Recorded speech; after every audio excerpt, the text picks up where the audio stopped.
नमस्कार मित्रांनो, स्वागत आहे तुमचे ट्रेडर सूरज मराठी चॅनलवर। आज आपण या व्हिडिओमध्ये बघणार आहोत की फॉरेक्स ट्रेडिंग अकाउंट मध्ये सेफली डिपॉझिट कसं करायचं। खूप जणांना फॉरेक्स ट्रेडिंग स्टार्ट करायचे असते, पण त्यांच्या मनात विचार येतो की फॉरेक्स ट्रेडिंग जर आपण केली तर भारतात इनलीगल आहे किंवा आपला अकाउंट फ्रीज होऊ शकते। या भीतीने खूप जण फॉरेक्स ट्रेडिंग करत नाही।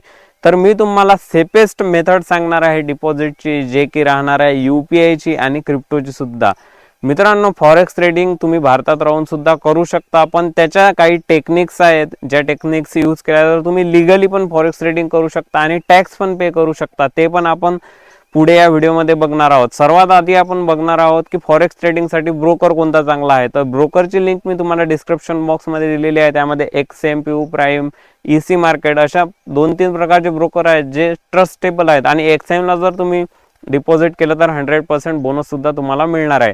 आता सर्वात आधी प्रोसेस आपण बघूया UPI ची। जर तुम्ही UPI ने डिपॉझिट करत असाल तर ते पण ठीक आहे, चालते UPI ने डिपॉझिट केलं तर, पण तुमचं कॅपिटल छोटं असेल तरच UPI ने डिपॉझिट करा। तुमचं जर मोठं कॅपिटल असेल 50 लाख 1 करोड तर नेहमी UPI ने डिपॉझिट टाळा।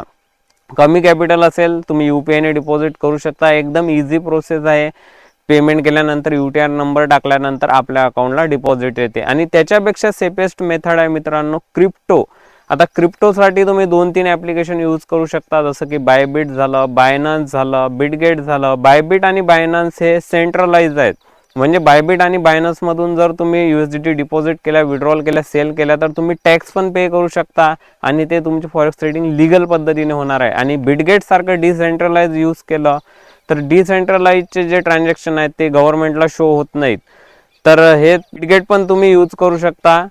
आणि जर तुमचं कॅपिटल जास्त असेल तर जास्तीत जास्त तुम्ही क्रिप्टोनेच डिपॉझिट किंवा विड्रॉल करा।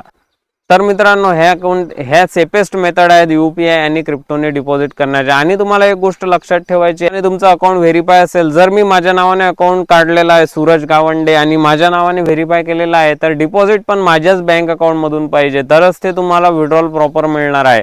खूप जण इथे चुका करतात की स्वतःच्या नावाने अकाउंट व्हेरीफाय करतात आणि कोणत्या थर्ड पार्टी व्यक्तीच्या नावाने डिपॉझिट करतात, त्यामुळे तुम्हाला प्रॉब्लेम येऊ शकतो। तर ह्या काही गोष्टी आहेत मित्रांनो ज्या तुम्हाला पाळायच्या आहेत आणि सेफेस्ट हे डिपॉझिटच्या मेथड आहेत फॉरेक्स मध्ये आणि तुम्ही लीगल पद्धतीने टॅक्स पे करून सुद्धा फॉरेक्स ट्रेडिंग करू शकता। तर अशा पद्धतीने मित्रांनो तुम्ही फॉरेक्स ट्रेडिंग सुरू करू शकता। जास्तीत जास्त व्हिडिओला शेअर करा। आपल्या टेलिग्राम ग्रुपची लिंक डिस्क्रिप्शन बॉक्समध्ये मी दिलेली आहे। किती मिनिटात आपण